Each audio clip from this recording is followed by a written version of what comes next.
कहानी का दम साम्राज्य से शुरू होती है। बांगरा राज्य का राजा विजेंद्र एक मछुआरे माइकड़ा को मरवा देता है। माइकड़ा के पास उसे एक कीमती मसालों की पोटली मिलती है, जिससे उसका लालच बढ़ जाता है। वो उस पवित्र जंगल में जाना चाहता है, जहाँ दुर्लभ मसाले उगते हैं। जैसे ही वो जंगल में प्रवेश करता है, ईश्वर के गण और देव पंजूरली और गुलिका प्रकट होते हैं और उसे मार देते हैं। ये देखकर उसका बेटा राजशेखर डर जाता है और राजा बनकर आदेश देता है, कोई भी उस जंगल में नहीं जाएगा। राजशेखर एक न्यायप्रिय राजा बनता है और उसके दो बच्चे हैं, कुलशेखर और कनकवती। कांतारा गांव में एक पवित्र कुआं है। एक दिन गांव वालों को उस कुएं में एक छोटा बच्चा मिलता है, जिसे वो देवी के आशीर्वाद से जन्मा मानते हैं।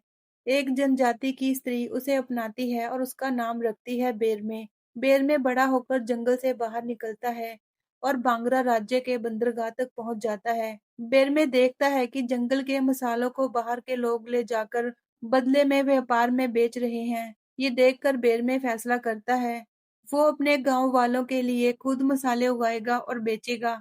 धीरे धीरे बेरमे और कनकवती के बीच प्रेम होने लगता है, लेकिन कुलशेखर को ये बात पसंद नहीं आती। उसे लगता है कि बेरमे गांव वालों में बहुत ताकतवर और आदरणीय बन रहा है।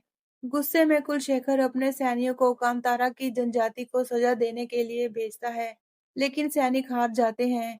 फिर कुलशेखर उन पर बड़ा हमला करवाता है, जिसमें बेरमे की पालन पोषण करने वाली मां मारी जाती है। इसी दुख में पवित्र कुएं में गुलिका देवी की शक्ति उठकर बेरमे पर उतरती है। दैव शक्ति से भरे बेरमे कुलशेखर को वैसी ही रहस्यमयी शक्ति से मार देते हैं, जैसे कभी विजेंद्र मारा गया था। कुलशेखर की मौत के बाद राजशेखर फिर राजा बनता है। कनकवती भी उसके साथ आती है। मंदिर में बड़े ब्रह्म कलश समारोह की तैयारी होती है, लेकिन तभी वहां का शिवलिंग बीच में से टूट जाता है, जिससे देवलोक और मनुष्य लोक में संतुलन बिगड़ जाता है। शांति वापस लाने के लिए कनकवती बेरमे और जनजाति वालों से कहती है कि वो अपने देवताओं को मुख्य मंदिर में ले आएं। रिवाज पूरा हो जाता है, पर कुछ ही दिनों में कांतारा गांव के बच्चे बेहोश होकर गिरने लगते हैं। किसी को समझ नहीं आता कि क्या हो रहा है। बेरमे को पता चलता है कि कनकवती असल में बचपन में कडप्पा कबीले द्वारा पाली गई थी, जो काला जादू जानते थे। उसने और उसके पिता राजशेखर ने पहले से ही योजना बनाई थी कि जनजाति के देवों की शक्ति को फंसाकर अपने लिए इस्तेमाल करेंगे। उसी ने कुलशेखर को भी जनजाति पर हमला करने के लिए उकसाया था। ये सब जानकर बेरमे गुस्से में राज्य के खिलाफ युद्ध की घोषणा कर देता है। युद्ध शुरू होता है। कनकवती कडप्पा कबीले के काले अनुष्ठान करके राजशेखर को और भी शक्तिशाली बना देती है। इस संकट में वही पुराना मछुआरा माईकाड़ा वापस आता है और बेरमे को सलाह देता है, वो फिर से पवित्र कुएं में जाकर सच्ची शक्ति खोजे। बेरमे कुएं में उतरता है और नीचे एक गुप्त कक्ष पाता है, जहाँ शिवलिंग और दिव्य त्रिशूल रखा होता है। जैसे ही वो त्रिशूल को छूता है, गुलिका दैव फिर से उसके शरीर में प्रवेश कर जाता है।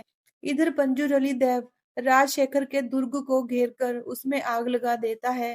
दैव शक्ति से भरे बेरमे के सामने कनकवती आती है और देवों का मजाक उड़ाती है।